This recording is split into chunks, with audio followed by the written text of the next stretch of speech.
I'm doing great. It's been a busy time, but Yeah? I'm happy. How are you? Yeah, I'm doing well. It was raining today, and I don't like the rain. I can't. I can't do the rain. I can't do the rain plus the cold. I hate having to have an umbrella plus a jacket plus maybe a raincoat Right. plus rain boots. Or, Yeah. I'm wearing Doc Martens. I'm wearing the wrong boots. My umbrella also, when it's windy, it always flips. I need a good umbrella. Anyone have an umbrella recommendation? My umbrella says NYU Admissions Ambassador, which was my on-campus job. And I've been out of college it's going to be a year in May. Well, So do people ever walk up to you and they're like, hey, can you get me into NYU? No, because I try to walk with the NYU in the back, so that way people who are walking towards me can't be like, oh, right. And I've never been chased and by then, someone. Right, I was going to say, have you been chased? Let me in, yeah, please. No, yeah. I have no control over that, everybody. I'm sorry. Yeah, good to know. Good Thanks luck, for setting though. the record straight. Yeah, good luck. Good luck. Welcome to another episode of Banterly. It's a Gen Z podcast about pop culture and everything Gen Z, and I'm Aidan Taylor, one of the co-hosts. I'm Aditi Misra, one of the other co-hosts, and let's get into it. Let's dive right in. I have been rewatching the show The Good Wife recently. Have you ever seen it? Oh, I haven't. It is one of my favorite shows. My mom used to watch it, and then I watched it when I was younger as it was airing, and then I rewatched it a couple years ago, and now I'm rewatching it again, and it is just so good. It's not a show that people our age talk about that much. Yeah, I feel I was I'm going to the say, I only don't one. hear discussions about it. What is it on? It's free on Amazon Prime. Juliana Margulies is the star. It was winning Emmys and Golden Globes, and she's great, and it's just a really good show. Well written and funny, and it just I love Alicia Florrick, which is the main character. I look up to her. So if you haven't seen The Good Wife, I'm just going to plug that. There was a spinoff also, The Good Fight, but I didn't like that. So I'm just going to rewatch The Good Wife. There you go. Because it's amazing. There you go. Since we're talking about shows, we're going to jump into our question of the day. Ooh, what is it? Our question of the day is, what fictional character has shaped you? You know, I was just talking about Alicia Florrick. Yeah. She didn't shape me, but she did not shape she did you. have Okay. a lot to do with me. And a lot of people might think that are close to me that I'm going to say Quinn Fabray from Glee. Because we talked about Diana Agron and blah, blah, blah. But you don't relate. She did not shape you. The show shaped me, but Quinn didn't shape Quinn me. did not. But one character who definitely shaped me is Miley Stewart, a.k.a. Hannah Montana.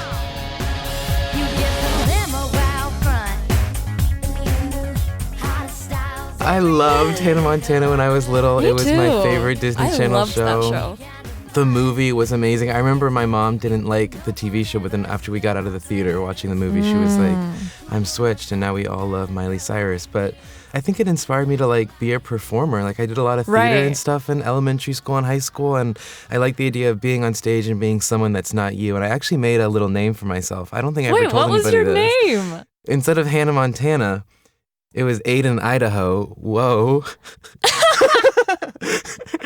I was like, Aidan, Idaho's here, and I would pretend to perform in my room as Aidan, Idaho, because instead of Hannah Montana. That. Do you have any connection to Idaho, or are you just I've never the been flow to of that? Idaho. Oh, cool. But I thought But you were Aidan, fascinated. Idaho, Right. it flowed nicely. It does I went flow through nicely. It's not Aidan, You Massachusetts. went through each state, and you landed on that. Okay. It's like Idaho.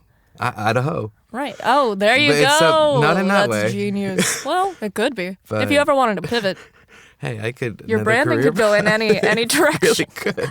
The doors could open and some could close. But but it depends on what doors you want. yeah. How about you? What's your character? So I was a Disney kid. I didn't like a lot of Nickelodeon shows. I never liked iCarly, whatever. That might be a hot take. I never liked Whoa. iCarly. We can come back to that We later. can get back to that later. I think the only Nickelodeon show that I liked, this might be wrong, but the only one that I was obsessed with was Victorious. And so a character from that shaped me was Jade West. And she she just had an aura about her. I loved how aggressive she was, the way she spoke. Answer me! Answer me! I'm so hungry! Bobby! He likes it when you say base to Shapiro. Oh, I care what he likes.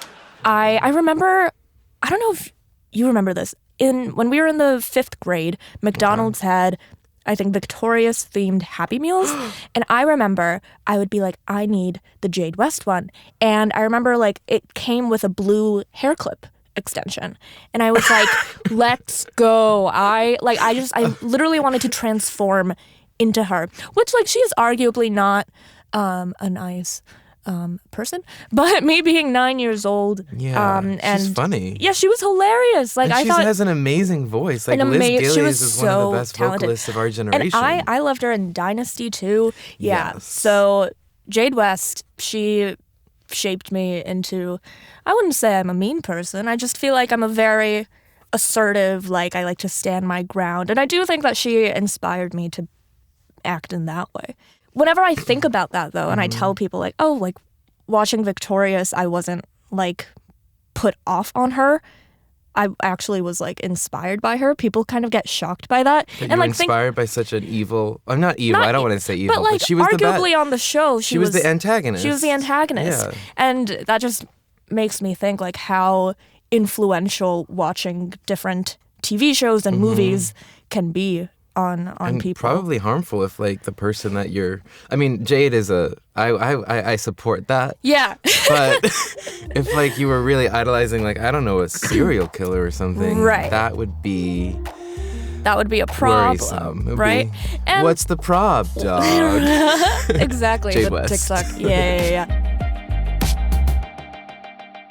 And so that's what we're going to kind of get into in this episode. Let's talk about it. Let's talk about that.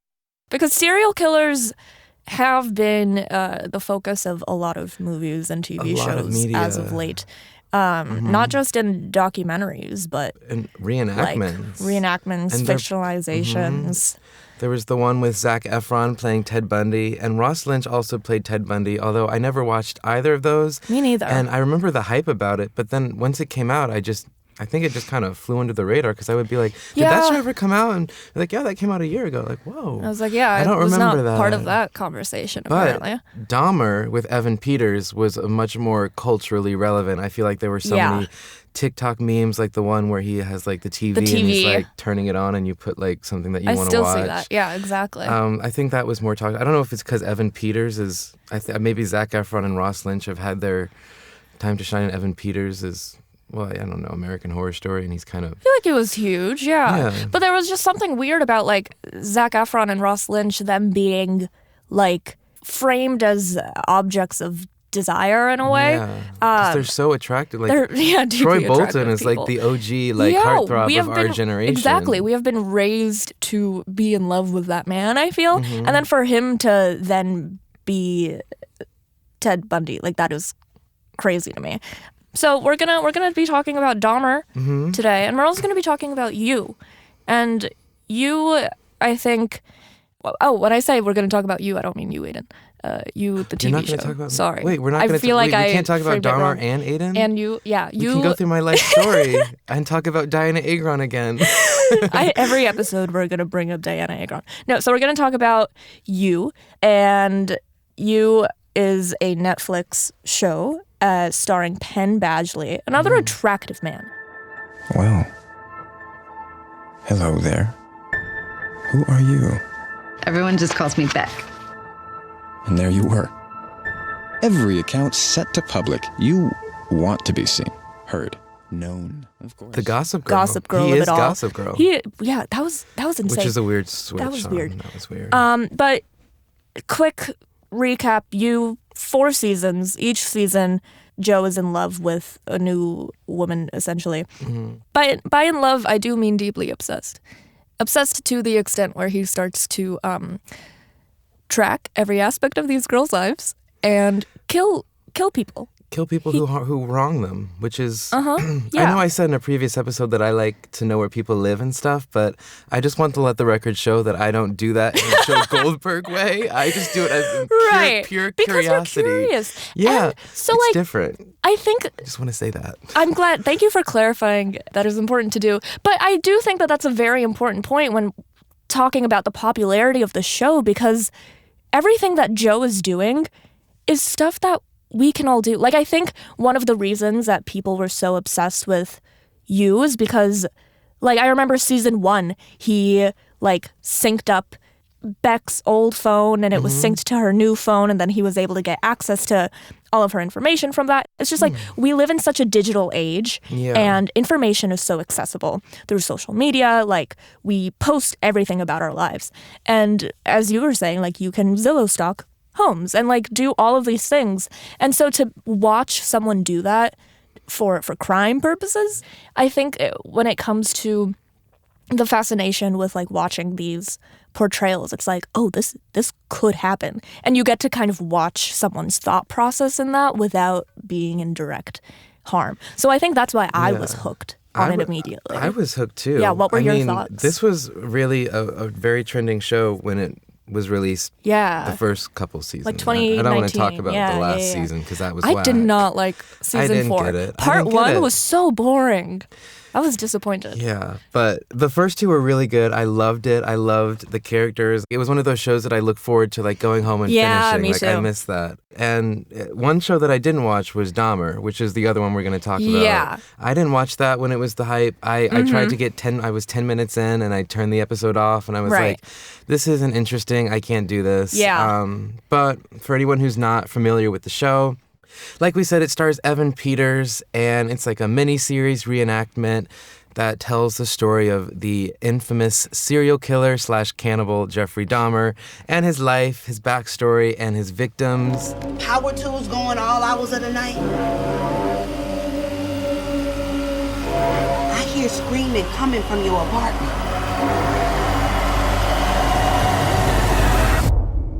I think a different twist that this one takes than other ones is that it focuses in some ways a lot more on the victims and his family and also the people around him, like his black neighbor who I guess was warning the police for months, but they didn't listen to her, which we can get into later. But I didn't even know that. And then, so it's not as heavily centered around Dahmer, but it still is named after him and it is heavily centered on Dahmer. We look at his childhood and And it humanizes him, and it makes me feel bad for him. I mean, which is not good. But I felt so. I was like, I know that people have horrible childhoods, but the episode that I was watching today, he was like, I just felt bad that no guys gave him attention, and he was like, oh well, you want to come over? Like we can have a beer. I was. Oh, like Evan. I know it's like Evan, right? But it's not. And I know that's so messed up. And I know the show. A lot of the victim families did not like it, which is another topic. Let's talk about this. There's a lot here. I think for me, with You and Dahmer, to me, when I'm thinking about these shows, You is like obviously a fictional story. Yeah. But with Dahmer, it's a fictionalization of something that real people suffered through.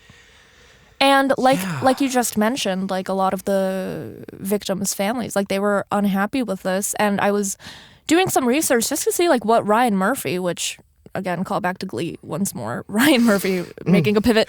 When he was writing the show, he was doing research and he reached out to around 20 families and none of them responded.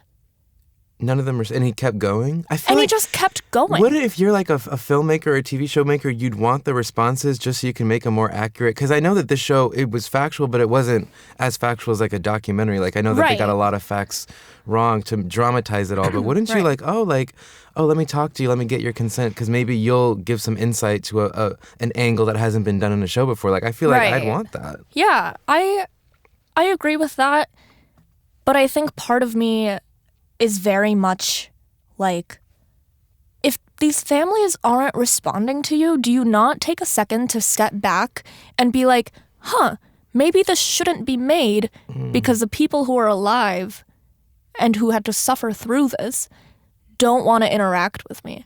Like, for me, I feel deeply against this show. Like, I purposely didn't watch it when it came out because I was like, there's one, no need for more media on this. 2, these victims, their families are criticizing it. Like they don't want this out. They don't, like a lot of victims' families came out and said like, this is re-traumatizing me to see like people get their excited cousins and their about parents. Right. Yeah, and thirst over him. Do you think Yeah. Do you think that there's a difference? Like, I know that Jeffrey Dahmer will be infamous forever, like, but the difference between like a docuseries and this reenactment, like, are you like a fan of those more? Like, do you support them more? Yeah, that's a really good question. I really like true crime documentaries. That's another thing. There's like I feel like there's a huge true crime craze. Yes. I like how Only Murders in the Building, I don't know if you watched that show.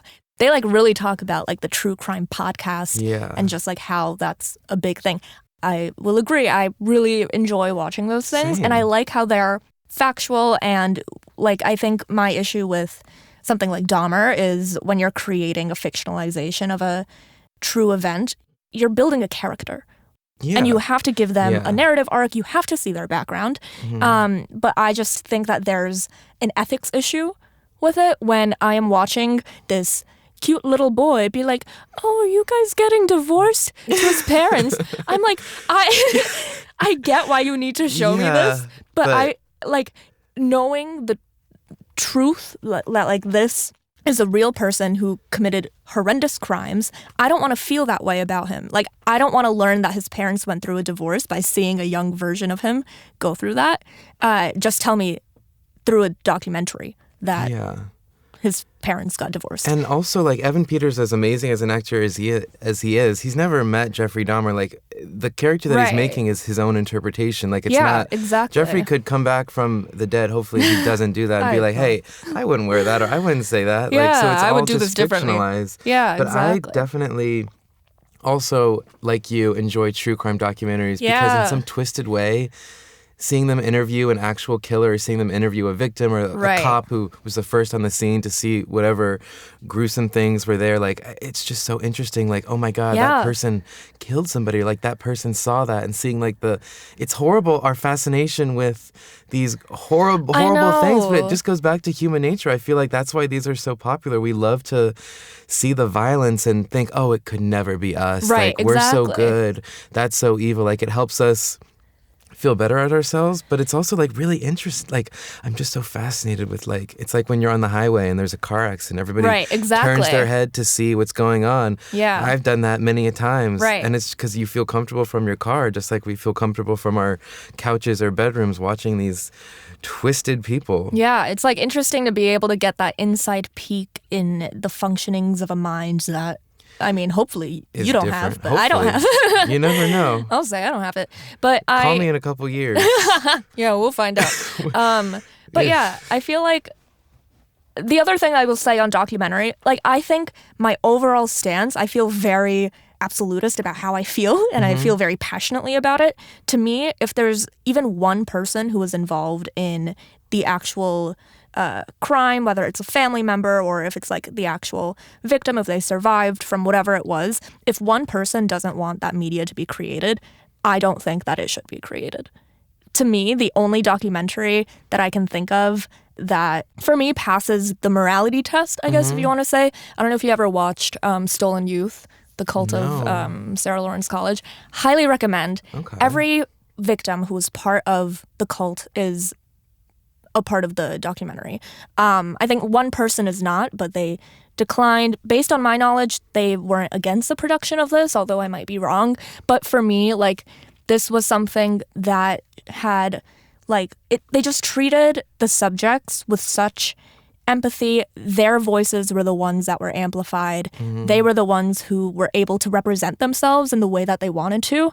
Whereas for me, Dahmer was something that, like, Ryan Murphy, someone who is already very prominent and rich, Evan Peters, someone who is already very prominent and rich, these people are profiting off of other people's stories.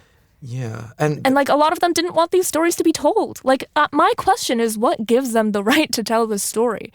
Like, I don't know. I feel very passionately about this. No, I hear it and I see it and I agree with you. I think they're also, there's another level of their the way that they profit over these things is enhanced. Right. We got there. Yeah. Because I know what you're saying. of how attractive the actors are. Like casting Zac Efron as Ted Bundy, you know what you were doing with that. You know what you're doing. And Evan Peters isn't attractive, even though he's like a different, it's like that. It's a different type of attractive. What's that actor who's kind of like Jesse Eisenberg? He's more of like that nerdy type of people that people like. But it's interesting because even back in the day, people were fangirling over the actual Ted Bundy and the actual Jeffrey Dahmer, like sending in fan letters mail? And those women who got married to them in prison because they were obsessed with them. So it's just an interesting thing how, it's messed up that they hire these attractive actors, but also like it's sort of accurate because of how the craze of them back, which I feel like we don't have serial killers like this anymore. Like there's nobody that's like, thank God. No, it's a good thing. I'm not saying like, oh, I miss those days. This isn't a call to action. No, Stan, please don't do that. If you're thinking about it, please. Oh God, like we don't have those figures. It's bad, which is a good thing. It's a good thing.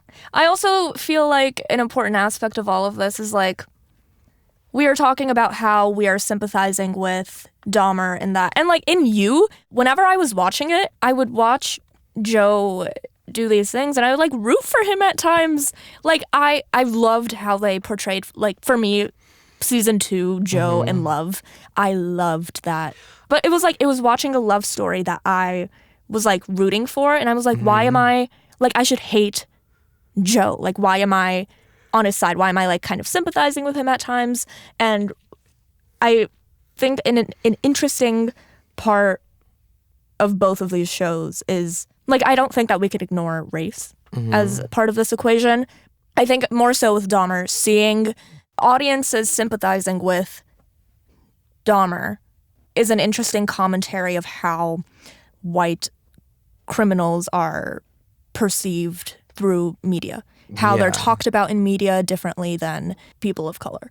Like school shooters. They're always like, he was such a good kid. Oh, he's mentally ill. If they're on the news, they show the picture of him in like a button-down shirt. Right, exactly. But then like some black teens rob someplace and they show and their mugshots. Or they're like, he was like, his dad left him. But like, it's all these like, they're really like stereotyping it up and supporting and humanizing and making us want to feel bad for those white criminals. Yeah, and I just feel like that type of grace is not given to especially black men, but just any people of color. Like I think it's very interesting how we have these shows that center around these white criminals and like not that their purpose was for us to sympathize with Dahmer, like that's not what Ryan Murphy wanted to do, but I mean it's what happened. And I wonder, is it just easier for audiences to sympathize with him because of his race? Like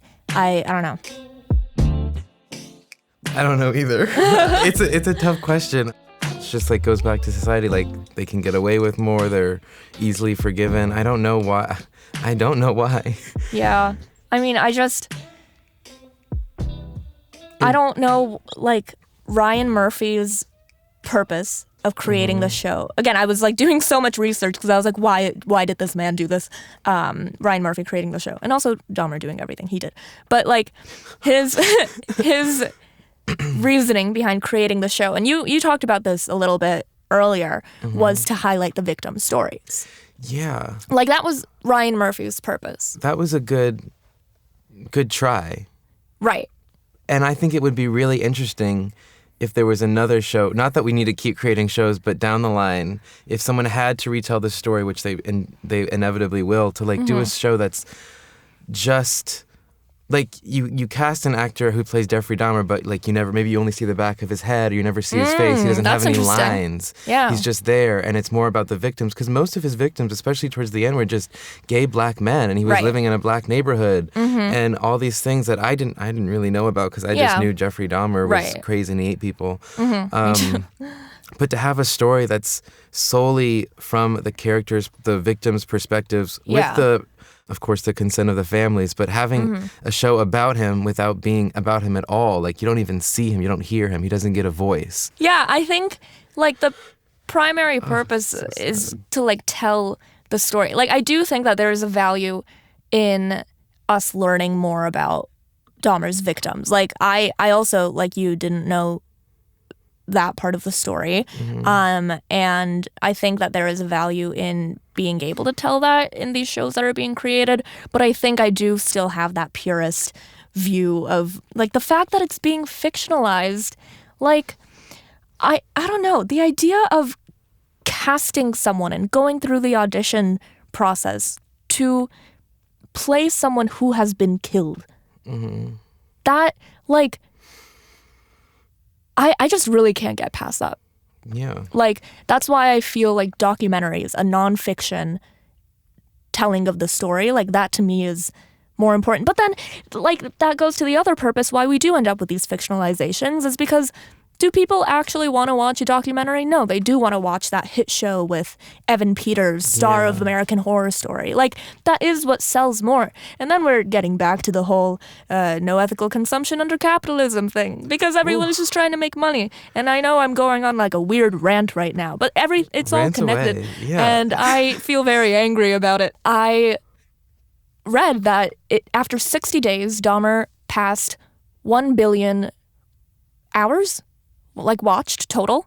Dahmer? Yeah. Had 1 billion hours watched? After 60 days of it being up. It's only the third It was series that on popular? Netflix to do that. Really? Yeah. I'm actually shocked by that, because I feel like there's so many other shows that have nothing to do with you. Like, Right. what about Outer Banks or Stranger Things? Stranger Things up there? Stranger Outer Things is one Banks? of those. Jenny Outer and Banks, I don't Georgia? know.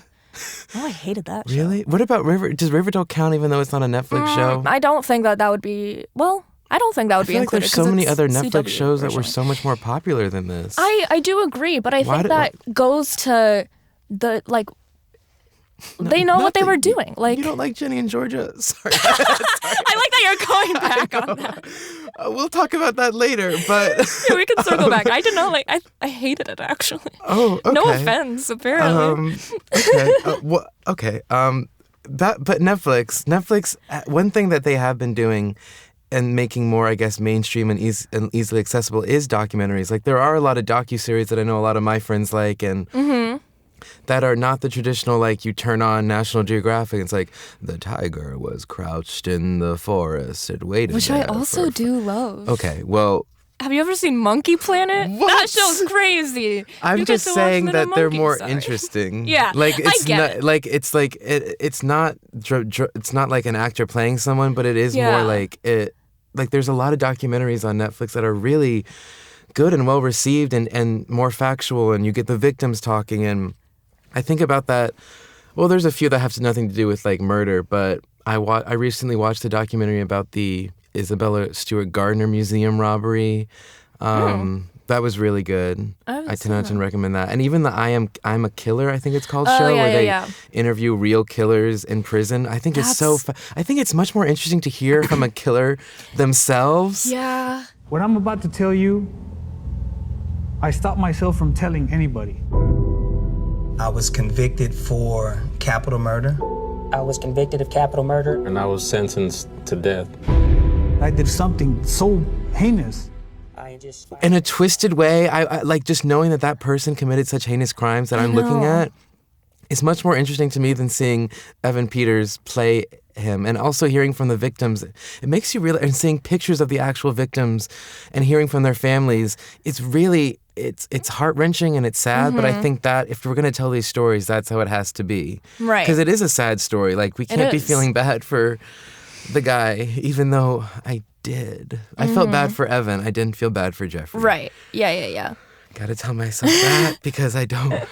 It makes me feel weird as an audience member, but I also, like, there's just something about, and I really want to watch, what is it? I Am a Killer? Okay, I need to watch that because so interesting. it's like, we all go through, like, bad childhoods, or we have, like, certain events. So, like, everybody has their thing. many people have parents who have gone through a divorce, things like that. And it's just like... Exhibit A, me sitting right here. Apologies. But it's like, it's okay. knowing that someone can go that far. And there's just, like, such a behavioral study that, like, you just want to do as an audience member by watching these shows. And, like, with You it's not you, you the show. Oh, I'm blushing. With You, it's like you get to see, I don't know, I like being able to access that crazy psychotic part of someone's mind when I know that they're not real. You know what I mean? Like, we can watch Joe like explain why he does certain things, like why he takes things so far. Thoughts. We can hear his thoughts. He has that internal monologue, which I think is really interesting. That. I'm not a bad person. She was going to ruin you, but you're safe now, thanks to me. I just want you to live your best life. It's brave what I do for you. It's not easy. It's hard. Sometimes it makes me sick. I'm brave. How many guys are willing to do anything for the person they love? Honestly, Beck, you're lucky to have. Yeah. I love that because it's something like, again, these aren't brains that we have, I hope. And just being able to get that access, getting that access inside the mind of a serial killer, inside of a psychotic person is like, I don't know, we're naturally curious beings, and getting that access is very interesting. And we're going to want the access no matter what. Like, they're not going to stop making these shows. But I think the answer is these documentaries are so interesting, and they can make it, they don't have to make it super boring, and they can make it like the series where you want to binge all the episodes, or they can make it one thing. But that's what you said just then. Like, what makes me like You so much, I think, is being able to hear the psychology around what because he thinks he's justified, and I think he's justified sometimes too. I don't think these people deserve to die. Right. But he has the right intention. It's like when you hear his explanation, you're like, I see why you got there. I don't agree with it. Yeah, but you see why, which is why the I Am the Killer show is so interesting, because you hear their thinking about it. Yeah. And so I feel like that's how we got to move forward with these shows, because they're so interesting and people will always love them. Yeah. But yeah, that's, that internal monologue really The internal monologue, oh my God. It does humanize him. And again, like, watching You, I think for me is a more, I don't want to say it's a positive experience because it's a very stressful show. With these two shows, You is fun. I really enjoyed watching it and getting that inside look into it, like a potential, like everything that Joe does. It's like, okay, this could happen in real life. I can see this happening. But I think for me, when watching Dahmer, it's like, this is a real story that I'm watching, and I didn't watch it for a reason. When I did watch it, felt deeply guilty, and as everyone can probably tell, I got very angry about it. So it was something that made me deeply angry. Very valid, though. Very valid feelings. And so, that's just my take on the shows. No. And I feel like, like you said, moving forward for me, that ethics part is very important for any future productions that happen. For sure. Is You You have a season 5? It's done, no? It's done? I thought part 2 was done. It's over. I'm sorry to be the one to break the news to you. You just broke that news for me. Wow. Yeah. I was going to be like, well, I can't wait to see what season 5 of You, but I guess there may not be a season. Should I Google it really quick? That's me Googling. You season 5 will be Joe Goldberg's final chapter. Oh. We got one more. I provided fake news for everyone. News. I'm sorry for being a liar. Should we break that news? Is Banterly going to break the news of season 5 of You? You season 5. This is No, this huge. has been out since August of 2023. Anyways. I'm excited for that. I like the documentaries that are coming out. I'm glad Netflix is doing that. And it's accessible. It's fun. But what do you guys think? Did you like Dahmer? Do you like serial killers? Are you also fascinated by these interesting minds that are hopefully different than ours? Let us know. Do any of you feel as angry as I do? I'd love to talk to you. Sound off, please. Yeah, literally. You guys can bond over that. I need to rant about this more. Like, now I feel like my blood pressure is really high, and I'm like, anyway. Ending on the note of blood pressure, that was another episode of Banterly. Let us know your thoughts about everything. You can email us at banterly@immigrantlypod.com or on our socials at immigrantlypod on Instagram and at immigrantlypodcast on TikTok. Banterly is an Immigrantly production and will be released weekly on Wednesdays on Apple Podcasts, Spotify, or wherever you get podcasts. Banterly is produced by Shay Yu, written by us, the co-hosts Aditi Misra and Aidan Taylor. The executive producer and editorial review is done by Sadia Khan. Our sound designer and editor is Steve Martin. The Banterly theme music is Simon Hutchinson, and additional music is by Epidemic Sound. Thank you guys. Thank you guys for listening. See you next week.